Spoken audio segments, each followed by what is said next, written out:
কলকাতায় ট্রামের রূপকথা কিছু কম নয়। দিনে দিনে সে বৃদ্ধ মলিন ইতিহাসে পরিণত হলেও বাঙালির নস্টালজিয়া আজও তাকে ঘিরে বিদ্যমান। কলেজ স্ট্রিট হোক অথবা পুজোর দিনে হাতিবাগান মোড়, ময়দান হোক অথবা শ্যামবাজার, ট্রাম চলেছে কলকাতার ধমনী হয়ে। এমনই এক বিকেলবেলা বেরিয়ে পড়েছিলাম। কেমন ছিল সেই অভিজ্ঞতা আপনাদের শোনাবো, তবে কবিতার মতন করে। পাতাঝরা রাস্তায় ব্যস্ত নির্বাক ট্রাম চলেছে শীতের ধূসর মেঘ উড়িয়ে, একলা মলিন ট্রাম লাইন ধরে। না, তবে সে একলা নয়। বুঝলাম যখন আমার হাতে ধরা গিটার গেয়ে উঠল এলভিস প্রেসলি কিংবা জন লেনন। বুঝলাম যখন খোলা জানলা দিয়ে সনসন করে বয়ে আসা মিঠে রোদের হাওয়া ছড়িয়ে আছে আমার সঙ্গে।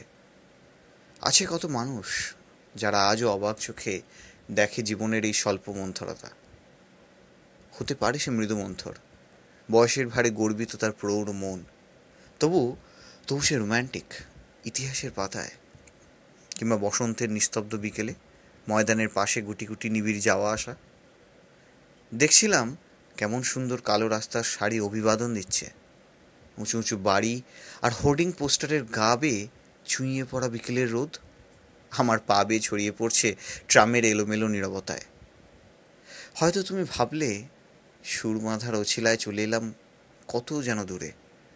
না, আমি ছিলাম কবিতার সন্ধানে, আর তাই শহরটাকে বেঁধে এলাম একই সুরে।